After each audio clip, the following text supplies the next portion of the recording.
Bonsoir, nous sommes au jour 3 de nos 10 jours de prière. Le titre d'aujourd'hui est « La mission de Dieu et la prière ». Donc nous sommes à la première partie. Lisons ensemble dans Actes au chapitre 1 au verset 8. « Vous recevrez une puissance, le Saint-Esprit, survenant sur vous, et vous serez mes témoins à Jérusalem, dans toute la Judée, dans la Samarie et jusqu'aux extrémités de la terre. » La promesse d'une mission impossible. Le message des 3 anges et le résultat fut qu'ils ont annoncé la parole de Dieu avec audace ou, mieux traduit, avec confiance. La prière, le Saint-Esprit et la mission forment un tout uni. À propos de l'expérience des disciples, Ellen White commente en disant « Nous devrions prier avec autant d'ardeur pour l'effusion du Saint-Esprit que les disciples ont fait le jour de la Pentecôte. S'ils en avaient besoin à ce moment-là, nous en avons encore plus besoin aujourd'hui. » Dans Testimonies for the Church, volume 5, page 158. Quelle perspicacité divine! Si les disciples avaient besoin de l'effusion du Saint-Esprit pour atteindre le monde à cette époque avec l'Évangile, nous avons bien plus besoin encore de la puissance du Saint-Esprit.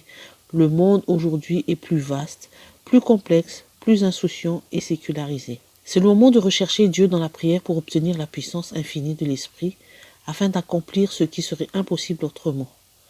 Ellen White écrit « L'effusion du Saint-Esprit sur l'Église est envisagée comme un événement futur, mais c'est le privilège de l'Église de la recevoir dès maintenant. Recherchez-la, priez pour la recevoir et croyez en elle.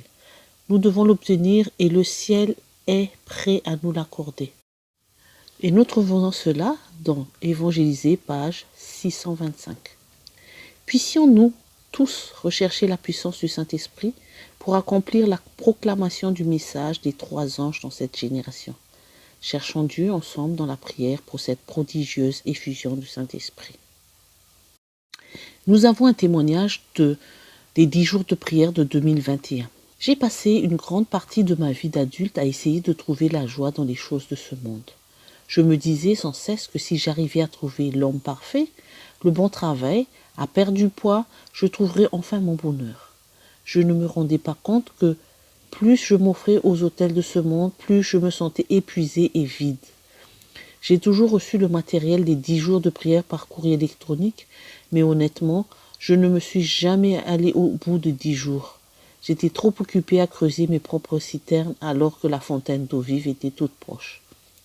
Cette fois, j'ai décidé d'essayer Jésus, de le prendre au mot. Ces 10 jours ont été incroyables.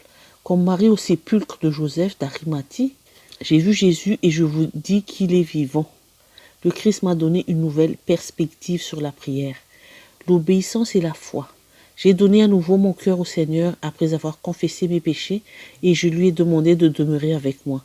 J'ai maintenant tellement de raisons de vivre. Je vais lire Actes chapitre 1, verset 8.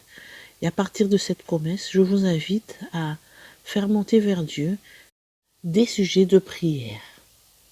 Actes chapitre 1, verset 8. Mais vous recevrez une puissance lorsque le Saint-Esprit sera descendu sur vous, et vous serez mes témoins à Jérusalem, dans toute la Judée, la Samarie et jusqu'aux extrémités de la terre.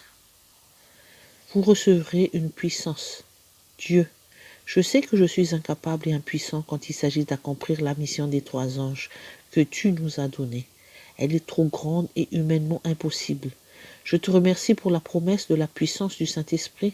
Je reconnais mon grand besoin d'un baptême quotidien de l'Esprit et j'ai confiance en ta promesse de donner du pouvoir à ceux qui mettent leur confiance en toi.